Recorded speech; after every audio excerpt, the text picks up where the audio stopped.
Hello everyone, कैसे हैं आप सब। एक बार पुनः शिव कोचिंग क्लासेस पर स्वागत है। उम्मीद करता हूं आप सब अच्छे होंगे, मस्त होंगे, बेहतर होंगे। आप सभी की पढ़ाई बेहतर चल रही होगी।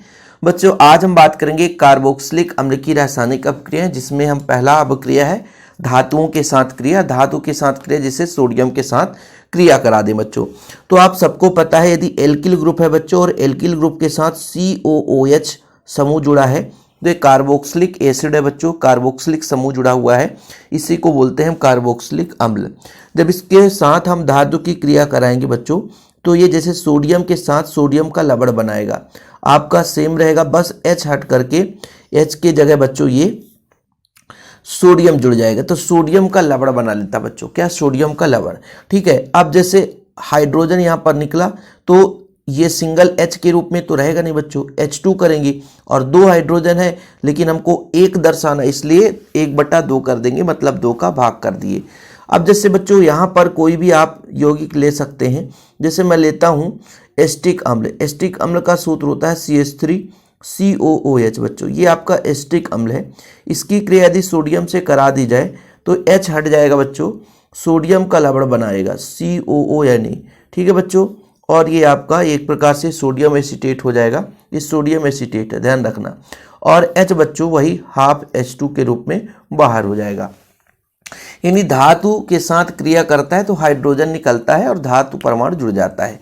अब जैसे मान लीजिए कोई एक ऐसा धातु है जिसका 2 पॉजिटिव आयन है तो फिर क्या होगा। देखो, जैसे हमने कहा CH3 है, COOH है। ठीक है सर, इसकी क्रिया जिंक से कराओ तो जिंक एसीटेट बनाएगा।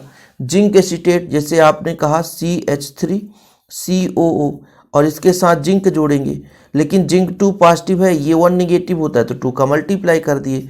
अच्छा, आपने इसको 2 ले लिया सर तो यहाँ पे 2 का मल्टीप्लाई करो। जब 2 का मल्टीप्लाई 2 हाइड्रोजन निकले तो सिंपल H2 हो गया। यहाँ हाफ H2 लिखने की जरूरत नहीं पड़ेगी, सिंपल है। तो धातु से क्रिया करता है तो बच्चों आसानी से धातु का लवण प्राप्त होता है और हाइड्रोजन गैस मुक्त होता है। अब आप सोचोगे कि केवल ऐसे ही रिएक्शन पूछेंगे, नहीं, क्वेश्चन कैसे भी पूछा जा सकता है कि कार्बोक्सिलिक अम्ल की क्रिया अम्लीय हाइड्रोजन, या ऐसा कह दे कि कार्बोक्सिलिक अम्ल की क्रिया धातु से कराने पर क्या मुक्त होता है, तो हाइड्रोजन गैस मुक्त होता है। ठीक है। या ऐसा भी आ सकता है कि भाई कार्बोक्सिलिक अम्ल की क्रिया धातु से कराइए तो सोडियम जिंक से आप करा देना, बन जाएगा। अब जरूरी नहीं कि केवल एस्टिक अम्ल ही ले सकते हो। आपके पास जैसे मान लीजिए बेंजोइक एसिड है बच्चों, बेंजोइक एसिड ले लो। बोलो सर बेंजोइक एसिड का फार्मूला क्या होता है, देखो C6H5COOH, ये बेंजोइक एसिड है। इसके साथ आप जिंक की क्रिया करा दो बच्चों तो जिंक यहाँ पर आपका सेम रहेगा C6H5COO का होल ट्वाइस और जिंक जुड़ जाएगा और H2 बाहर हो जाएगा। अब यहाँ पर 2 का मल्टीप्लाई कर देंगे, खत्म कहानी। तो इस तरीके से धातुओं से क्रिया होती है। चलिए अब दूसरे नंबर पे बात करते हैं बच्चों क्षार से क्रिया। क्षार का मतलब जैसे आपके पास सोडियम हाइड्रोक्साइड, ये सारा चीज़ आप स्क्रीनशॉट ले लिया करो, नोट डाउन कर लिया करो। बाकी पूरा का पूरा नोट्स में अवेलेबल रहता है। जिन बच्चों ने अभी तक नोट्स नहीं लिया है तो कांटेक्ट जरूर करें 9685299149। हाँ, एक छोटा सा अमाउंट लगता है, मात्र 100 रुपये, और प्रॉपर रूप से ऑल चैप्टर के नोट्स दिए जाते हैं। जिन बच्चों को नोट्स लेना है वही कांटेक्ट कर सकते हैं, नोट्स ले सकते हैं। ठीक है बच्चों, अब हम बात करते हैं किसके साथ, क्षार के साथ। जैसे सोडियम हाइड्रोक्साइड के साथ क्रिया करा दो। एस्टिक अम्ल लेकर चलता हूँ बच्चों, CH3COOH है। ठीक है, और इसकी क्रिया NaOH से कराता हूँ। अब सिंपल है बच्चों, ये जो आपका OH है और ये आपका Na है, ये टूटेगा, ये पॉजिटिव ये निगेटिव।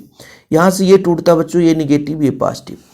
अब ये जो पॉजिटिव वाला भाग है ना, वो दूसरे यौगिक के निगेटिव वाले भाग से जुड़ेगा तो क्या बना सकता है सर, OH और H तो H2O बनाएगा।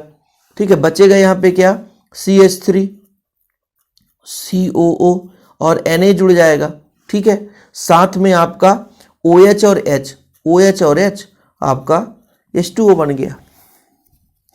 कितना सिंपल है, सेम रिएक्शन है। बस ध्यान रखना यहाँ पर NaOH है तो OH जो है H को लेकर के H2O बनाता है, और अभी जब धातु से क्रिया करा दे वहाँ पे हाइड्रोजन निकल रहा था। बहुत सिंपल रिएक्शन रहता है, कुछ कठिन नहीं रहता है। जो आप सोचते हो ना कि सर बहुत कठिन है, हमसे नहीं बन पाएगा, ऐसा नहीं हो पाएगा, तो ये बहुत बड़ी गलत फहमी रहती है बच्चों के मन में, बाकी कुछ भी नहीं बच्चों। अब जैसे यहाँ पर ले लेता हूँ C6H5COOH है ना, इसकी क्रिया NaOH से करा देते हैं। तो सेम प्रोसेस है बच्चों, यहाँ का जो OH है इसके H से क्रिया करेगा तो C6H5COO बचेगा, सोडियम आकर के जुड़ जाएगा, प्लस का H2O बाहर हो जाएगा। ठीक है बच्चों, तो क्षार के साथ क्रिया करना है यहाँ पे। और क्वेश्चन कैसे ऑब्जेक्टिव बन जाएगा, कार्बोक्सिलिक अम्ल की क्रिया क्षार से कराई जाती है तो मुक्त होता है क्या, पानी। ऐसे ही ऑब्जेक्टिव पूछता है ना। MP बोर्ड में अब थोड़ा सा अटपटा क्वेश्चन आने लग गए हैं। लोगों को लगता है कि बस हल्के में ले लें काम हो जाएगा, नहीं, हल्के में लेने वाले बच्चे है ना अच्छे नंबर नहीं ला सकते हैं। जो बेहतरीन रूप से पढ़ाई करेंगे उन्हीं के अच्छे नंबर आएंगे। तो बताओ बच्चों, कोई दिक्कत तो नहीं है। क्षार के साथ क्रिया आप करा दो। सोडियम हाइड्रोक्साइड के साथ हमने क्रिया कराया है, चाहे अमोनियम हाइड्रोक्साइड यहाँ पर या अमोनियम हाइड्रोक्साइड भी ले सकते हो। अमोनियम हाइड्रोक्साइड के साथ क्रिया कराएंगे तो जैसे Na की जगह NH4 जुड़ जाएगा। आपके मन में डाउट नहीं रहने देंगे, चिंता ना करो, एक एक चीज़ें हम बात करेंगे बच्चों। जैसे आपने कहा CH3 है, COOH है, इसके जगह अमोनियम हाइड्रोक्साइड की क्रिया करा दें तो फिर क्या होगा, प्रोसेस वही है, OH को ले जाएगा, CH3COO NH4 बचेगा बच्चों और H2O बाहर हो जाएगा। तो प्रोसेस सेम रहेगा। ठीक है, ये आपका अमोनियम हाइड्रोक्साइड था। ठीक है, इसकी क्रिया करा दी हमने, यहाँ पर बच्चों NH4 जुड़ गया। ठीक, क्षार के साथ क्रिया। तो नोट डाउन कर लें, स्क्रीनशॉट ले लें। बाकी सारी चीज़ बच्चों नोट्स में तो मैं बता रहा हूँ। कॉन्टैक्ट नंबर हमेशा मैं देता हूँ, पर्सनल नंबर 968529 ताकि आप लोग बेहतर रूप से नोट्स लेकर के तैयारी कर सकें। चलिए अगला जो हमारा बच्चों कार्बोनेट और बाइकार्बोनेट के साथ क्रिया कराना है। कार्बोनेट जैसे सोडियम कार्बोनेट हो गया, सोडियम बाइकार्बोनेट हो गया, इसके साथ क्रिया कराएंगे। एक एक एग्जाम्पल हम समझाएंगे, ज़्यादा समय नहीं लेंगे क्योंकि बच्चों सेम रिएक्शन रहता है। तो जैसे हम यहाँ पर लेते हैं, सबसे पहले एस्टिक अम्ल ही ले लें, सबसे बढ़िया सबसे अच्छा यौगिक एस्टिक अम्ल ले लो सर, CH3COOH।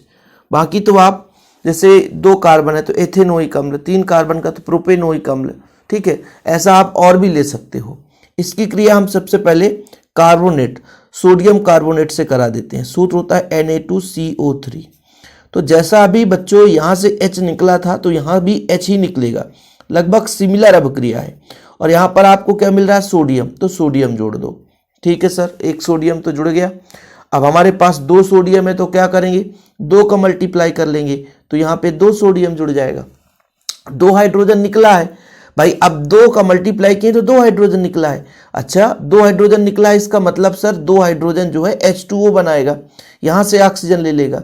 अच्छा, तो बचेगा क्या, यहाँ से एक ऑक्सीजन ले लेगा तो बचेगा CO2। अब कितना सिंपल है, बस सोचने समझने की क्षमता होनी चाहिए। जो पहला अभिक्रिया धातु के साथ क्रिया कराया, क्षार के साथ क्रिया कराया हमने, कार्बोनेट के साथ क्रिया करा रहे, तो लगभग सेम सारी रिएक्शन रहती है, इसमें आपको भटकने की जरूरत नहीं रहेगी। समझ में आई बात। ठीक है बच्चों, अब जैसे आप यहाँ पर सोडियम बाइकार्बोनेट ले लो, जैसे हम ले लेते हैं CH3COOH है बच्चों, सोडियम बाइकार्बोनेट। सोडियम बाइकार्बोनेट का सूत्र होता है NaHCO3। इस बार क्या होगा सर, कुछ नहीं होगा, बड़ा सिंपल है। यहाँ से हाइड्रोजन हटेगा, सबसे पहला प्यारा सा काम हाइड्रोजन हटा दो और इसके जगह क्या जुड़ जाएगा सर, सोडियम जुड़ जाएगा। एक H यहाँ दिख रहा है, एक H यहाँ, तो सेम तो H2 ही तो है और एक ऑक्सीजन यहाँ से तो H2O। अच्छा सर, तो यहाँ से ऑक्सीजन ले लिया तो बचेगा क्या, CO2, तो CO2 कर दो। बताओ किस बच्चे से नहीं बनेगा कार्बोनेट और बाइकार्बोनेट की क्रिया। चाहे आप यहाँ पर बच्चे मिथोनोइक अम्ल ले लो, एथेनोइक अम्ल ले लो, प्रोपेनोइक अम्ल ले लो, ऐसा आप आगे ले सकते हो, इसमें कोई रोक टोक नहीं है। तो कार्बोनेट और बाइकार्बोनेट की भी क्रिया आपसे बन जाएगी। ठीक बच्चों, कोई दिक्कत नहीं होनी चाहिए। अब हम बात करेंगे PCl5 से क्रिया, PCl3 से क्रिया और बच्चों SOCl2 से क्रिया। सीधा क्वेश्चन ऐसे ही आता है कि इसकी क्रिया कराइए। ध्यान ये रहे कि जब भी PCl5 की क्रिया हुआ है तो फास्फोरस ऑक्सीक्लोराइड बना है और PCl3 तो H3PO3 बना है, फास्फोरिक अम्ल बना है। ये दो हमेशा जब भी, चाहे आप फिनाल की क्रिया कराए हो, चाहे आप एल्कोहल की क्रिया, चाहे एल्डिहाइड से क्रिया कराए हो, चाहे आप एल्किल हेलोएल्केन से, हेलोएरिन से, कहीं भी यदि क्रिया करा रहे हो PCl5 की तो POCl3 बनना ही बनना है। ठीक है बच्चों, जैसे PCl5 की क्रिया कराते हैं CH3COOH, इसकी क्रिया बच्चों PCl5 से कराना है। POCl3 बनेगा ही बनेगा। अब देखना प्यारे बच्चों, अब यहां से जो आपका OH समूह हटेगा, इस बार OH हटेगा और इसके जगह Cl जुड़ेगा तो बनेगा एस्टिल क्लोराइड, CH3COCl बना लेगा। साथ में क्योंकि एक ऑक्सीजन ये फास्फोरस लेगा ना, इसलिए एक ऑक्सीजन यहां से हटाना पड़ेगा, POCl3। ये नोट करके रखना कि जब भी PCl5 की क्रिया होगी तो फास्फोरस एक ऑक्सीजन लेकर के POCl3 बनाएगा ही बनाएगा। अब बचेगा एक Cl और एक H, तो ये प्यार से HCl बना देता है। क्या बना देता है बच्चों? HCl। देखो कुछ अभिक्रियाएं आपको माइंड में फीड करके रखना ही पड़ेगा, और आप सोचोगे कि हमको ऐसे ही बन जाए तो कभी भी नहीं हो सकता बच्चों। और इनमें तीनों में आपका एस्टिल क्लोराइड ही प्राप्त होता है। जैसे यहाँ पे मैंने PCl5 की क्रिया करा दी, CH3COOH है, PCl3 से क्रिया कराता हूँ तो एस्टिल क्लोराइड बनेगा ही बनेगा, CH3COCl बनेगा ही बनेगा। अब बच्चों CH3 है, COOH है, इसकी क्रिया SOCl2 से करा दूं, इसमें भी आपका CH3COCl बनेगा ही बनेगा। अब थोड़ा सा यहां पर समझने वाली बात हो जाती है कि आगे क्या बन सकता है। बड़ा सिंपल है, जब PCl3 से क्रिया होती है तो H3PO3 बनता है, ठीक है। PCl5 से तो POCl3 बनता है। ये मूलभूत कर्तव्य है इनका। अब जैसे बच्चों SOCl2 है, एक ऑक्सीजन यहां से बचा है, तो जैसे वहां पे भी कार्बन डाइऑक्साइड निकलता था तो यहां सल्फर डाइऑक्साइड निकल जाता है। एक Cl बिक गया है, एक Cl H के साथ, ये HCl बना देता है, ठीक है। तो अब अभिक्रियाएं मैं मानता हूं कि बच्चे कहते कि सर भूल जाता है, कैसे क्या करें, समझ में नहीं आता है। तो थोड़ा सा उसे बार बार प्रैक्टिस करें, प्रैक्टिस करने पर आपको समझ में आएगा। यदि आप प्रैक्टिस नहीं करेंगे तो फिर दिक्कत हो जाएगी,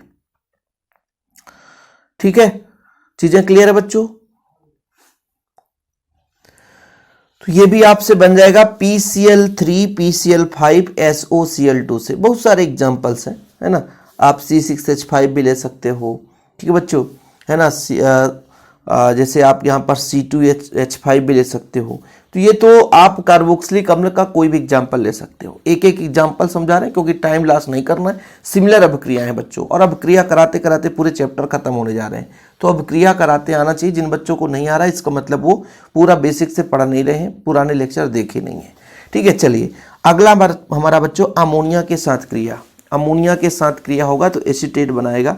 जैसे यहाँ पर हो गया अमोनियम एसीटेट, ठीक है। फिर बच्चों एसिटामाइड बनाता है, ठीक। बड़ा लंबा चौड़ा कहानी है ये, है ना। इन्हें एक प्रकार से यदि अमोनिया की क्रिया कराई जाती है बच्चों तो एसिटामाइड बनता है।